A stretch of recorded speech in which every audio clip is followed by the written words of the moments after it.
Apa saudara tidak tahu bagaimana Allah memperbaiki gizi saudara? Sate, soto, kerupuk udang, es krim, aneka buah-buahan di undangan, itu pun bagian dari rezeki dari Allah. Allah tahu saudara kurang modal,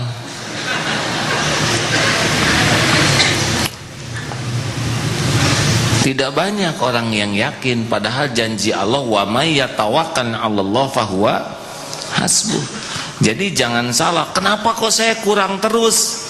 Hatinya curiga terus kepada Allah. Sedikit orang yang tawakal, sedikit pula yang terjamin. Karena syaratnya terjamin itu, syariatnya adalah Allahus Somad, hatinya enggak punya celah bergantung ke siapapun. Enggak ada aja di dunia ini, di alam ini selain Allah satu-satunya pembagi semua karunia. Surat An-Nisa ayat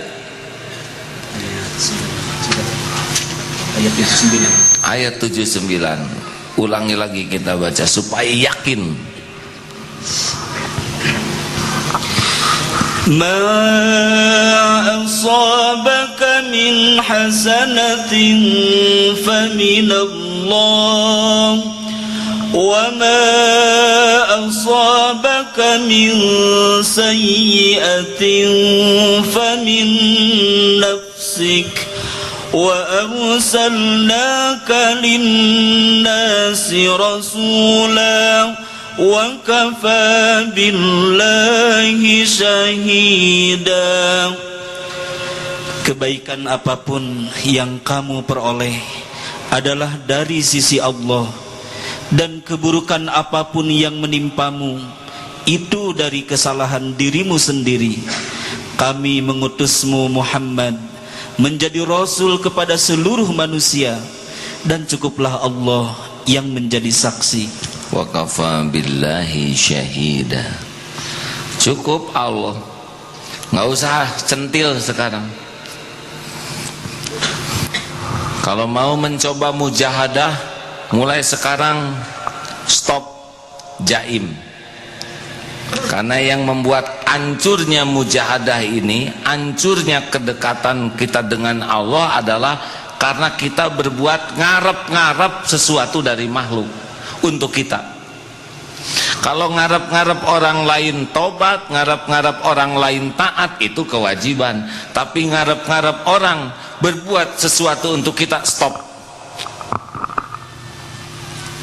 Latih aja ini dulu. Bukankah kita harus memberi contoh nanti babak kedua, kalau sudah yakin bisa terjaga hatinya, boleh.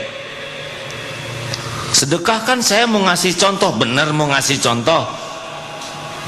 Mulai sekarang berhenti kita ingin mendapat pengakuan, penghargaan, penilaian, pujian. Stop. Bahkan amal kita pun nggak usah ada yang tahu. Belajar rahasiakan. Diam-diam aja, Allah pasti tahu. Apa yang diketahui Allah nggak akan berkurang dengan perjalanan waktu. Allah maha suci dari lupa. Nggak usah segala diceritakan. Adik jadi bintang kelas, diam.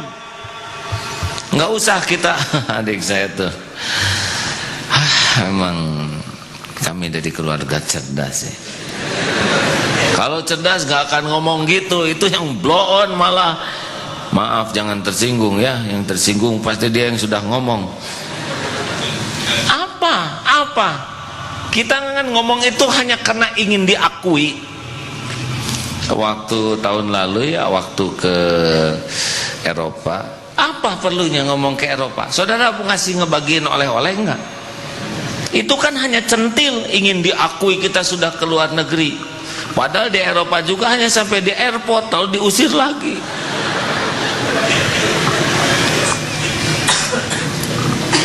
Stop sekarang. Apapun yang kita mau lakukan dengan mengharapkan orang lain merespon, muji, menghargai dari sisi apapun, stop.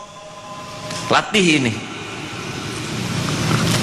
Jangan sampai otak kita tuh bekerja keras bagaimana agar dipuji, bagaimana agar dihormati, bagaimana agar dihargai. Stop. Kalau saudara jadi pedagang, stop. Ingin disebut pedagang jujur, pedagang baik, stop.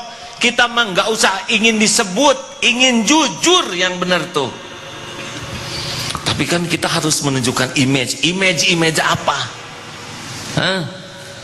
Nggak butuh kita ngebangun image di hadapan orang. Yang perlu mah bener aja kita jadi orang bener. Coba perlukah kita dianggap baik oleh orang lain atau perlu jadi orang baik? Jawab atuh. Gimana kalau kita udah berusaha berbuat baik dan tidak dianggap baik? Lanjutkan. Lebih cepat, lebih lanjut. Gara-gara kampanye. Baiklah, saudara harus lanjutkan agar lebih cepat, lebih baik. Jadi pusing begini. Hadirin, udah sia-sia itu. Astagfirullahaladzim. Perlukah kita ingin jadi murid teladan? Mau apa? Memang ini berbeda dengan teori motivasi, ya. Perlukah kita jadi murid teladan? Perlukah kita memaksa anak kita jadi murid teladan? Enggak. Yang perlu tuh kita didik anak kita jadi orang yang berbuat sebaik-baiknya. Perbaiki diri, berbuat yang terbaik. Gak usah pusingkan. Kalaupun nanti terpilih jadi murid teladan, biasa aja. Sertifikat itu nggak usah menjadi kebanggaan, karena itu bikin ujub lagi. Nanti jadi ketipu, merasa teladan di mana-mana. Padahal penilaian orang amat terbatas. Teladan dalam hitungan manusia kan sama sekali belum tentu teladan dalam pertimbangan Allah yang maha tahu segala-galanya. Juri itu kan menilai hanya waktu sebentar aja, sedang Allah menilai setiap saat lahir dan batinnya. Katanya sekarang ada super dad. Tahu super dad? Bapak teladan. Ada yang minat jadi super dad? Gak usah. Itu hanya bikin kita jaim, dibagus-baguskan supaya dilihat orang, dilihat juri. Mau apa? Anak nanti tahu ini pura-pura nih baiknya cuman mau dipotret. Dia pura-pura nih, bapak saya baiknya cuman waktu ada wartawan. Si bapak nih ramahnya ngebelai saya ini waktu ada juri. Ini super tip namanya, dead tip, super tipu. Toh nanti ada yang memuji, wah ini bapak yang baik, udah masuk telinga kiri, segera keluarkan telinga kanan. Gak ada urusan kita dengan pujian orang. Kita berbuat yang terbaik bukan untuk dipuji orang. Allahus Somad. Bagi kita cukuplah Allah yang menjamin, menguasai. Gak ada sekarang cari muka atasan. Mau apa? Atasan tidak menentukan nasib kita, atasan tidak menentukan rezeki kita. Allah yang maha melihat, yang menentukan apapun untuk kita. Rasakan bedanya hadirin. Bebas dari kemunafikan itu enak.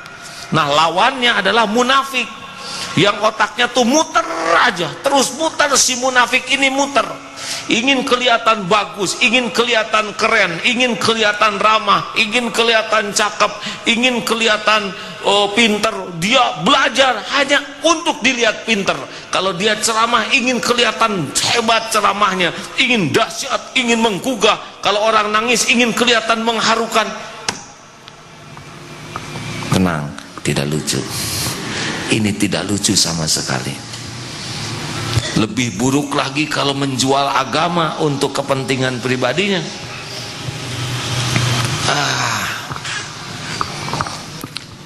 Sifat munafik seperti ini membuat hati sangat terhijab. Tahu akibatnya kalau hatinya terhijab? Nggak ada kepekaan. Dia nggak akan bisa ngurus apapun. Ngurus keluarga nggak akan bisa. apapun nggak bisa, karena udah ketutup, sehingga waktunya mikir aja bagaimana orang menilai diri kita baik, orang menilai kita